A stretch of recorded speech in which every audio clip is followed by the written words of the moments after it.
Precisamos conversar sobre o que você nos deve. Meu pai não disse olá. Ele não bateu na porta. Ele simplesmente jogou uma grossa pasta Manila na minha mesa de vidro, despedaçando o silêncio do meu apartamento. Atrás dele, minha mãe e minha irmã estavam na minha entrada, me olhando, não com amor, mas com cálculo. Eles haviam usado uma chave de emergência para invadir minha casa, e a audácia no ambiente era tão densa que eu podia sentir o gosto. Antes de eu contar o que estava nessa pasta, e porque ela me deixou fisicamente enjoada, deixe um comentário e me diga de onde você está ouvindo e que horas são aí agora. Quero ver até onde essa história chega. Eu não gritei. Não perguntei como eles entraram. Meu celular já estava na minha mão. Abri o aplicativo da minha casa inteligente. Excluir usuário paz. Excluir chave reserva. A fechadura da porta emitiu um bip suave. Uma confirmação digital de que, assim que saíssem do meu apartamento, nunca mais voltariam. Era um som pequeno, mas parecia um martelo caindo. Abra, disse minha mãe, com aquele tom específico que ela usava quando queria se vitimizar. Veja o que o seu egoísmo realmente custa. Abri a pasta. Não era uma ação judicial. Ainda não. Era uma planilha. Linhas e colunas impressas em papel branco caro, detalhadas até o centavo. O título me fez piscar. Custo de criação de Caitlin, anos 0 a 18. Percorri a lista com o dedo. Fraldas, fórmula, uma parte proporcional da hipoteca do meu quarto de infância, utilidades, copagamentos dentários. Havia até um item para trabalho emocional e tempo de parentalidade cobrado a $20 por hora. No final, um valor em negrito me encarava. $500.000 mais juros. Meu nome é Caitlin. Tenho 24 anos e construo marcas para viver. Entendo o valor. Entendo a alavancagem. E olhando para aquele papel, entendi exatamente o que eu era para eles. Eu não era uma filha. Era um portfólio. Você tem sucesso agora, disse meu pai, com voz firme e razoável, como se estivesse discutindo uma fusão em vez de extorsão. Você construiu esse negócio sobre a base que nós fornecemos. Comida, abrigo, segurança. Isso não foi de graça, Caitlin. Foi um investimento. E agora que o ativo amadureceu, é hora de pagar dividendos. Eu olhei e de repente a imagem ficou clara. A raiva não me atingiu quente, me atingiu fria. Eles realmente acreditavam nisso. Não se viam como ladrões. Se viam como investidores cobrando um retorno atrasado. Karen era a ação de alto risco que havia despencado, a influenciadora fracassada, o dreno de recursos deles. Eu era o hedge. Eu era a aposta segura que eles haviam ignorado por 2 décadas, me deixando crescer quietamente no escuro até eu começar a render. Eles não tinham vergonha de exigir $500 mil por fazer o mínimo exigido por lei. Se sentiam com direito a isso. Na visão deles, meu sucesso não era meu. Era simplesmente o retorno do investimento que lhes era devido por me manter viva. Vocês querem $500 mil, disse eu, com voz fria, por me criar. É justo, disse minha mãe, enxugando um olho seco. A gente sacrificou tanto. E olha para você. Você tem muito mais do que precisa. Por que você é tão gananciosa? Karen deu um passo à frente, pegando um vaso de vidro da minha prateleira e inspecionando com desprezo. Não é só o dinheiro, Caitlin. É a participação acionária. Você usou o cartão de crédito da mamãe quando tinha 16 anos para comprar aquele primeiro domínio. Checamos os registros. Isso torna tudo propriedade da família. Queremos 50%. Ou processamos você por tudo. Olhei da planilha para o rosto expectante do meu pai. Eles achavam que eu iria ceder. Que eu escreveria um cheque só para fazer a dor parar. Eles esqueceram com quem estavam falando. Não, eu disse. O rosto do meu pai ficou de uma cor roxa que eu não via desde que era adolescente. Com licença. Não, repeti, fechando a pasta. Não vou pagar um centavo e saiam da minha casa. Minha mãe ficou boquiaberta. Tentamos ser gentis, ela sibilou, sua máscara de tristeza escorregando para revelar o veneno por baixo. Tentamos resolver isso como família. Agora fazemos do jeito difícil. Eles ficaram ali furiosos na minha entrada. E por um segundo, me senti com 16 anos de novo, invisível, a peça sobressalente na máquina da família. Mas então olhei ao redor do meu loft, as vigas de aço, as janelas do chão ao teto com vista para a chuva da cidade, os prêmios de negócio sentados quietamente na minha estante, e o sentimento desapareceu. Eu não tinha 16 anos.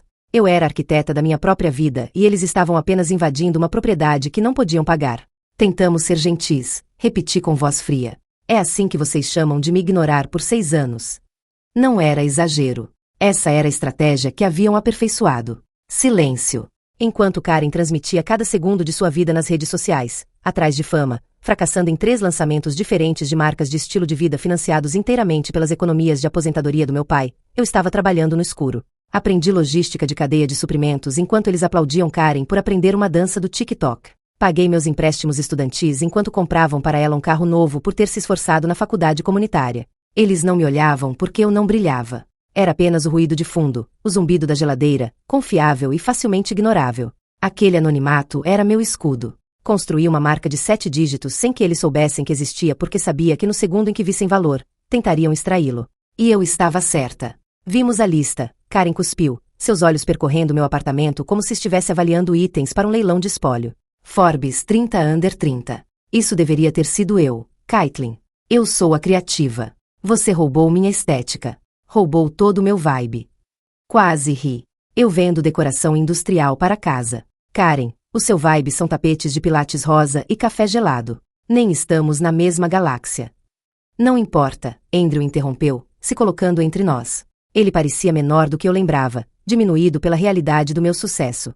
O ponto é que você fez isso pelas nossas costas. Usou recursos da família, nosso tempo, nosso teto, para construir uma fortuna privada. Isso é traição.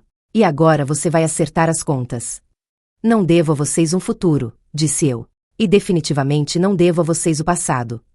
Caminhei até a porta e a mantive aberta. O vento do corredor estava frio, mas o ar dentro do meu apartamento parecia mais frio ainda. Saiam.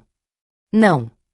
Ou chamo a polícia e mostro as filmagens de vocês invadindo minha casa. Imagino que não queiram isso na ficha. Especialmente você, pai, com sua pressão arterial.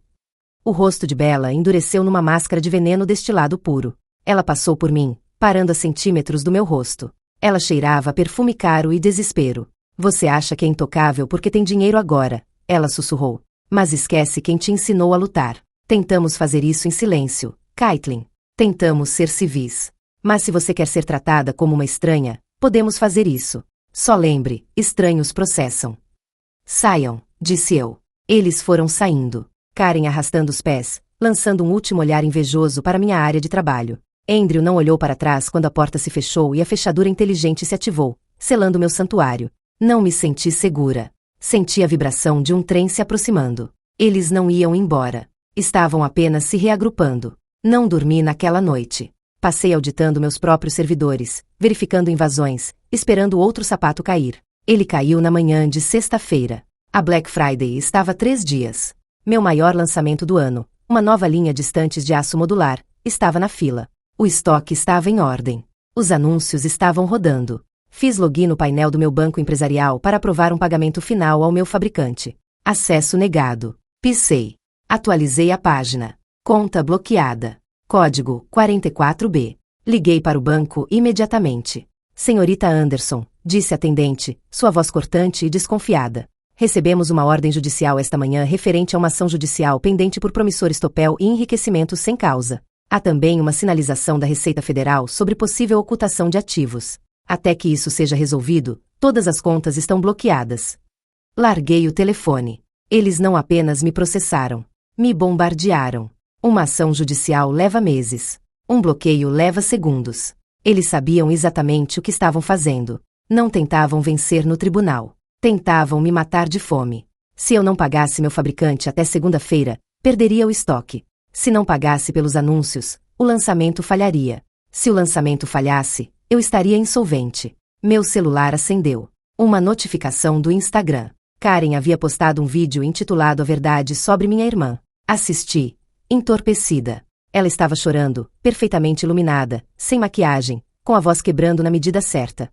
É difícil quando alguém que você ama rouba suas ideias e te exclui. A gente só quer que ela volte para casa. Queremos nossa família de volta. Os comentários já estavam chegando. Simpatia por ela.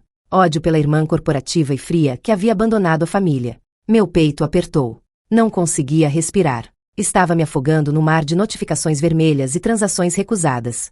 Meu negócio, minha vida, minha liberdade. Tudo estava evaporando porque Andrew e Bella decidiram cortar o cabo. Meu celular tocou de novo. Era minha mãe. Fiquei olhando para a tela, deixando tocar até cair na caixa postal. Então ouvi. Caitlin, ela soluçou, com voz embargada de preocupação falsa. Vimos que as contas foram bloqueadas. Sinto muito que chegou a isso, mas podemos resolver. Basta assinar o acordo. Dar a Karen a parte dela. Podemos cancelar os advogados hoje. Por favor, não nos obrigue a te destruir. Foi esse o momento em que o medo morreu. Foi substituído por algo mais frio, mais afiado. Clareza. Eles não eram família. Eram terroristas. E não se negocia com terroristas. Enxuguei o rosto. Peguei o celular e disquei um número que havia guardado para uma emergência que esperava nunca chegar. Miles, disse quando ele atendeu, preciso te contratar agora. Qual é a situação? A voz dele era pedra e aço. Meus pais bloquearam meus ativos 3 dias antes da Black Friday. Querem que eu faça um acordo. Você quer fazer um acordo? Não, disse eu. Quero enterrá-los. Esteja no meu escritório em 20 minutos. Traga tudo. O escritório de Miles era uma fortaleza de vidro e aço, frio o suficiente para conservar a raiva no gelo. Não passamos dias chorando pela traição. Passamos 48 horas com um contador forense e uma panela de café preto. Miles não ofereceu conforto. Ofereceu munição. E quando entramos no tribunal 3 dias depois para a audiência de emergência, não estávamos apenas carregando uma defesa. Estávamos carregando uma ogiva nuclear. O tribunal era estéril, cheirando a cera de chão e papel velho. Meus pais estavam sentados no lado dos autores, parecendo o retrato da fragilidade geriátrica. Bella enxugava os olhos com um lenço. Andrew usava um terno levemente grande demais, curvando os ombros para parecer menor, inofensivo. Karen estava sentada atrás deles, encarando a nuca da minha cabeça. Pelos primeiros 20 minutos, parecia que eles iam ganhar. O advogado deles, um homem esperto que claramente cobrava por sílaba, pintou uma obra-prima de mentira. Meritíssima, disse ele, com voz escorrendo simpatia. São pais amorosos que sacrificaram sua própria aposentadoria para financiar as ambições da filha. Havia um acordo verbal. Confiaram nela, e agora ela efetivamente roubou as economias de uma vida deles para construir seu império enquanto eles enfrentam a miséria. A juíza, uma mulher severa com óculos na ponta do nariz, me olhou com lábios finos. Senhorita Anderson, disse ela, e seu tom era uma reprimenda. As provas apresentadas. Essa planilha de despesas é incrivelmente detalhada. Sugere uma expectativa clara de reembolso. A ingratidão familiar não é crime, mas violação de contrato é. Estou inclinada a manter o bloqueio de ativos até um julgamento completo. Meu estômago afundou. Olhei para Andrew. Ele não estava olhando para a juíza. Estava olhando para mim. E por uma fração de segundo, a máscara do velho frágil escorregou. Ele sorriu. Um pequeno e triunfante tique do lábio. Ele achava que me tinha encurralada. Achava que o detalhe da planilha, a contabilidade meticulosa de cada dólar gasto comigo, era a arma dele. Ele não percebeu que era a corda com que se enforcariam. Miles se levantou. Não gritou. Não caminhou de um lado para o outro. Simplesmente pegou uma única folha de papel. Meritíssima, disse Miles, com voz cortando a sala como bisturi. Não estamos contestando a existência das despesas. Na verdade, somos gratos pela minúcia do autor, porque ao apresentar este documento, o anexo A, o custo de criação de Caitlin, o Sr. Anderson resolveu um mistério completamente diferente. Miles caminhou até o banco e entregou uma pasta. Se o autor insiste que esses $500 mil foram um empréstimo comercial e honorários por serviços prestados ao longo de 18 anos, então esses pagamentos constituem renda tributável. No entanto, cruzamos essa planilha com as declarações de imposto de renda do Sr. Anderson das últimas 2 décadas. Miles se virou para olhar diretamente para Andrew. O sorriso havia sumido. Ele nunca declarou um centavo disso. Além disso, nossa auditoria forense do negócio familiar revelou de onde realmente veio o dinheiro para o estilo de vida de Karen. Não eram economias. O Sr. Anderson tem sistematicamente desviado do fundo de pensão de seus próprios funcionários para cobrir suas dívidas pessoais. Ele não processou minha cliente porque lhe era devido dinheiro. Ele a processou porque precisava tapar o buraco no fundo de pensão antes que a Receita Federal descobrisse. Miles fez uma pausa. Essa é a ironia da ganância. Ela te torna meticuloso com o que te é devido, mas cego com o que você deve aos outros. Andrew queria usar a lei para me roubar, mas esqueceu que a lei funciona nos 2 sentidos. Ao itemizar cada fraude e conta de utilidade para provar que eu lhe devia uma dívida, ele havia criado uma confissão notarial da própria fraude fiscal. Você queria provar que era um homem de negócios, Miles disse, com voz baixa e letal. Ótimo. Você acabou de provar que é um corrupto. Você queria auditar sua filha? Parabéns. Você acabou de se auditar.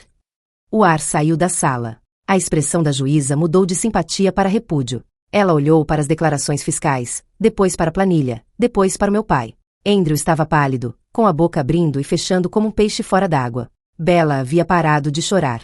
Parecia aterrorizada. Sr. Anderson, disse a juíza, e desta vez o gelo na voz era para ele. Isso é preciso? Ele não respondeu. Não conseguia.